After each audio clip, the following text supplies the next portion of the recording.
现在地缘政治的冲突，中国必须要外界看到它的力量。过去非常长的一段时间，中国的三位一体的能力都藏着掖着，进入到多极化世界。中国不仅仅只是因为工业化的能力、经济能力，它建立了一个国家安全、互相保证毁灭的框架。Ladies and gentlemen, welcome the host. 大陆解放军朝太平洋公海试射了一枚潜射洲际弹道导弹。潜射什么？潜艇发射。洲际指的是可以飞8000、9000、上万公里的超远程的跨洲飞行哦。弹道也就打到太空再下来的，这几乎没有可以拦截的空间。大家认为是巨浪3。中国中央官媒做了一个报道。今天中午12时01分，中国人民解放军海军一艘战略核潜艇向太平洋相关公海海域成功发射一发携载训练模拟弹头的潜射战略导弹，准确落入预定海域。此次导弹试射是中方年度军事训练的例行性安排，已事先向有关国家做了通报，符合国际法和国际惯例，不针对任何特定国家和目标。中方的年度军事训练正常能量发挥，不针对任何特定国家和目标，所以跟台独没关系，跟日本没关系。其实也是真的啦，因为大陆不会发射巨浪3打日本，第一岛链之内甚至第二岛链之内都不是巨浪3打击的目标，因为巨浪系列巨浪2或巨浪3它属于战略核武，它是潜射的，所以它的目标是跨洲飞行。像日本、台湾不需要用到什么战略级的。那另外呢，什么是潜射？潜射通常有一个功能，第一个是可以偷袭对方，第二个第二波核反制打击。也就是说，当我遭到核武攻击的时候，同一时间我知道我没有办法回避核武攻击，怎么办呢？我就下令我的潜舰，一旦我真的受袭，主动自主的发射潜射核导弹反击对方，这是一个核报复能力，同时也是一个核威慑能力。而且呢，大型核弹头啊，它不可能打近的地方，因为打了你自己都会被污染。被认为是巨浪3的潜射洲际导弹至少可飞1万公里以上，具备直接跨越太平洋洲际打击能力。这是2024年火箭军向太平洋发射陆基洲际飞弹之后，中共再度验证其2次核反击的实战化能力。那当然这个事情也让日本表达严重关切，但是我要讲，日本你多心了，这个事还真不针对你哦，因为不需要针对你，这不需要针对你，因为你就不是这个武器打击的范围。发射5颗巨浪、1颗巨浪跟3颗巨浪，或发20颗巨浪都一样，本来就不是拿来打日本用的，因为日本也没有核武器。第二，日本太近，不会用巨浪去打它，所以日本不要想太多。日本人怎么回应这件事情呢？日本政府は昨日中国側から宇宙ゴミの落下区域の設定を行うとの通告があり、日本の EEZ 排他的経済水域が含まれることを確認。その後、今日午前になり弾道ミサイルを発射するとの説明があったとしています。木原官房長官は、これまでの情報ではミサイルが日本の領域や EEZ の上空を通過したことは確認されておらず、日本に関連する航空機や船舶に被害はないとしています。木原長官はまた中国側に対し、軍事活動が活発化していることへの深刻な懸念を伝えたと明らかにしました。在他的反应来讲，就觉得蛮吊诡的，不像之前日本关注朝鲜半岛、渤海、黄海这种飞弹射击，确实对于日本来讲，它会有担心的风险。我认为这个理由其实比较充分，特别是过去北韩发射银河火箭要发射卫星，我记得有一年银河火箭发射轨迹会经过日本南方的好像石垣岛附近，当时有朋友去石垣岛。还有琉球、冲绳那边去旅游，他就赫然发现，哇，在石垣岛的这个码头居然部署有自卫队的爱国者3型反飞弹系统，就证明日本感觉到这种态势，特别是北韩的这个银河火箭或者北韩的一些飞弹，那经常被大家认为以往的技术来讲不太靠谱，你发射的过程会不会造成一些失误，这个弹体坠落，那有造成意外附加伤害这种几率，日本的反应必须要做好一些警戒哦。纽西兰提出了一个神奇的说法，他说这次试验直接冲击南太平洋的无核范围。问题这个是叫做训练弹头，上面根本没有核武啊，它不会爆炸，它是训练弹头配重用的，所以跟你没有关系，既跟日本没关系，也跟纽西兰没关系，更跟台湾没有关系。所以这件事情的答案真相就是这样。另外啊，这个可能是09-4型战略核潜艇，特色就是龟背，因为呢它所要放入的导弹是非常非常的巨型，所以它用这个龟背来扩展那个空间。不过这个龟背也会有一些问题啊，就是就是它在水下的生活会比较吵，所以一般来说会做得更加流线型。那这也是未来呢中国的核潜艇的一种巨大的挑战，打开了这么多颗总共12颗放在它的龟背上面。发射之前呢，中方有通报给日方，并将日方和歌山县朝甲南方海域划入受影响范围。这次7·7事件呢，事变第89周年前夕，军事专家分析此举极有强烈历史符号与对日政治施压的意图。那一般专家一致认为是巨浪3洲际弹道飞弹，其核心力量包含核打击能力，直接直达美国本土，最大射程预估超过12000公里，意味着解放军战略核潜艇094A 或最新型的096型，只要在中国堡垒海域内发射，不用冒险突破第一岛链，就可以将核弹头直接送到美洲大陆。对于美国来说，这是相当有威慑能力的战略核潜艇。096目前呢，到底服役了没有啊？有些人也是认为是未知啊。试射选在7月6号，与7·7事变爆发了89周年高度重合。这一次发射适逢澳洲、纽西兰、南太平洋岛国的深化海洋安全协议啊。那此举是以实际行动宣告美日澳同盟中国海基核力量拥有穿透维度，直达南太平洋、中部等力量。南太几乎没有岛屿啊，岛屿量很少哈，就有也不是很多啦。这就是094。澳方明确这是破坏地区稳定性质巴布亚纽几内亚的外长在被问及是否事先得到通知的时候说，是的，中国已经通报了情况，中国大使亲自给我打了电话，所以中方是有认真告知的。这次只公布了一张照片，就是发射出去的照片。另外呢，巨浪2，所以为什么能说是巨浪2呢？是因为有比对了这个头，这个头跟这个头，所以有人认为是巨浪2，巨浪2是钝头。1982年，巨浪1跳出水面先投的，第一次潜射弹道洲际飞弹，弹头直抵目标海域，当年的巨浪1型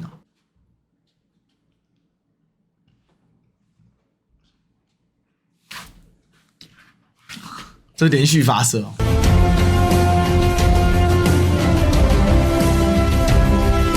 巨浪3在93阅兵的现场有露脸是一轮接一轮，前脚刚迎来100型坦克亮相，马上就又来了个巨浪3。这款导弹是我国第3代潜射洲际弹道导弹，作为军迷期盼多年的深海重器，它与陆基东风系列导弹、空基战略轰炸机共同构建起覆盖陆海空的立体和反击体系，为国家主权与战略安全筑起水下长城。要理解这枚导弹的战略价值，首先需要回顾我国潜射导弹的发展脉络。潜射洲际导弹是战略核潜艇的核心武器，其性能直接决定海基核力量的威慑半径与反击效率。我国巨浪系列导弹的发展始终与战略核潜艇技术同步推进，历经3代迭代，最终实现从有到强的突破。其中巨浪1型是我国第1代潜射导弹，于1982年10月12号发射成功，随后就被部署到092型战略核潜艇上。它的出现标志着我国成为世界上第5个拥有潜艇水下发射战略导弹能力的国家，具备了2次核打击能力。但相比于同时期其他国家的潜射导弹，巨浪1型的射程较近，早期型号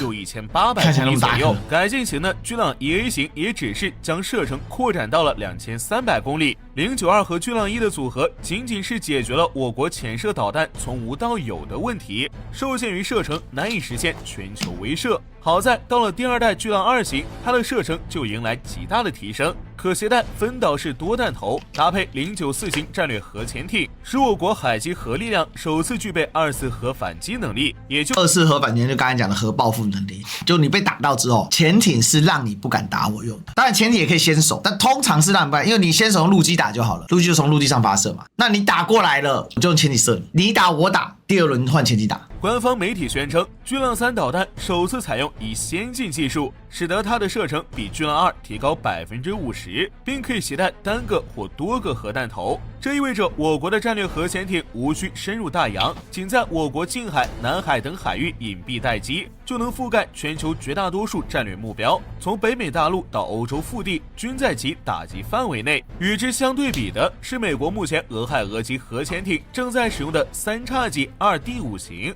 它的射程大约为11000公里，可以携带3到12个分导式核弹头打击多个目标。但受到新削减战略武器条约的限制，美军现役的绝大部分3叉戟导弹是携带3个分导式核弹头。至于俄罗斯的布拉瓦导弹，按照其官方消息，射程应该在9000公里左右，能够携带6到10个单独制导的战斗部。目前主要由北风之神级核潜艇搭载。考虑到俄军有北极这么个地缘优势，布拉瓦呢9000公里的射程也足以覆盖美国本土。你从地球的上面下来，地球是上面短，因为俄罗斯的潜艇都是从北极下来，它的优势就是因为它可以从北方覆盖。它为什么设计9000公里？因为俄罗斯第一假想敌就是美国嘛，从北极北冰洋打到德州的最南端，也就不到9000公里，就8800公里。有时候在设计的上，它完全是符合按照它的战略需求去思考的。巨浪3可能会采用高超滑翔弹头，具备末端多段变轨能力，配合真假弹头的使用，就算是在反导体系的多重拦截之下，突防率也能超过70%。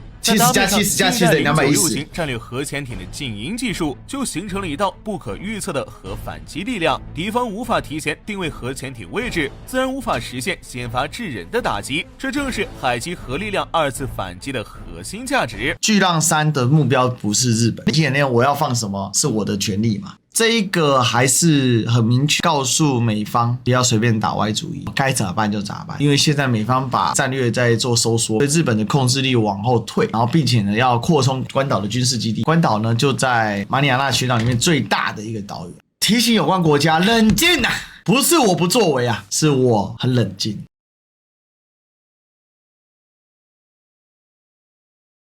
多极化发展的时候，能够上台面的国家，它必定要有最基本的条件，是一个核武大国。确保人国家不可能在地球上面消灭掉。世界上国家的层级一个就是联合国5常，这是一个层级。另外中等的国家，比如像欧洲这些可能先进的国，一定的地缘政治影响力。那再来就是叫无关紧要的国家。第4种就是 ETC， 就是类似像台湾这种，前面国家都列完了，你也不会看到的。中华民国就在特定的时候，因为某些政治的用意，外国人就把你捧起来，这些地缘政治的分配看成是生态链的话，中华民国其实是在很底下的位置，无法影响周边，我们也没有办法对整个重大的国际的事件发挥影响力。我们只有一点以前曾经在蔡英文在任的时候，新南向嘛，奶茶联盟，我们花了很多钱到东南亚国协的国家里面去帮助革命想要造反的这些反对派，搞得台湾现在在东南亚国协里面处境非常艰难。我们唯一做的事情就是导弹，但是正儿八经，当我们在谈到国际地缘政治的框架最上面的黄金三角，它是有一定的实力。除了核武器以外，你必须要完整三位一体的能力。过去非常长的一段时间，中国一直在核武器以及威慑的能力上面一直保持韬光养晦，他们也不会公布核武器的数量。那他对核三位一体的能力都藏着掖着，不想要让外面的人看到。但是现在地缘政治的冲突以及对金三角这个位置已经到了白热化的程度，中国必须要外界看到它的力量，够格称得上多极化里面可以主导的国家，而不仅仅只是因为中国的工业化的能力、中国的经济能力，不是这些东西当然都是一个很重要的评估，但是核能力最终评估最上层重要的因素。当时公布了2024年发射洲际弹道导弹、陆基全弹道的画面，这些讯息其实中国大陆的老百姓知道不知道影响不大，但是他刻意要传达，其实就是要重新告诉全世界，中国大陆的三位一体、中国大陆的核威慑能力就在这个地方。简单的例子来说，美国总统尼克森访问当时的中国国家主席周恩来，第一次到中国大陆，为了要压制中国大陆，尼克森跟周恩来提的说，我有1万多枚核弹头，请问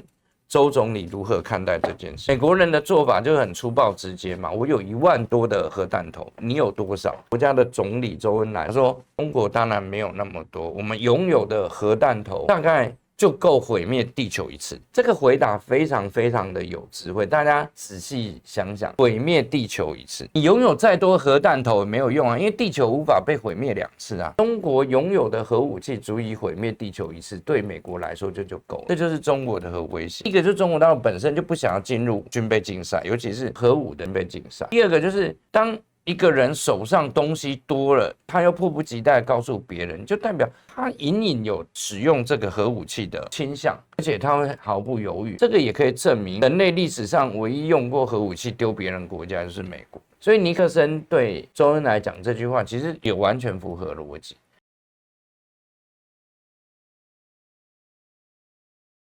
让中国大陆的三位一体还远远不够，持续建设中。比如说三位一体里面包含了长程的战略轰炸机以及陆基的弹道导弹，但是三位一体里面其实有一个最重要的关键，就是潜射的洲际弹道导弹。因为大洋是一个天然的遮蔽的，就是如果一艘出海想要躲，你是很难侦察的。过去美国最骄傲技术能力是全世界最好的，海狼级啊、维吉尼亚级这些，美国花了这么多的钱开发出来的，他想要达到水下核威慑力量，只有我可以用水下核潜艇反击以及报复的能力，而你不行。美国的攻击型战略核潜艇的主要目标就是针对俄罗斯、针对中国的战略核潜艇，它是以盯梢的方式在重要的水道。这次的弹道导弹比较特别的地方是，它选在渤海。从海洋战略来说，渤海我们一般是认为中国的内海，在渤海的这个范围里面，美国的攻击型战略核潜艇是很难进来的，因为渤海水深的关系，直接发射，我认为是巨浪2啦，当然我不一定是准的。那它的意思是什么？认为我要到太平洋或我到其他地方发射，我才能打得到你美国本土，其实不需要，我在我们家门口就可以了。渤海是我的内海，你是进不来的，这就告诉美国，你想要迫使我在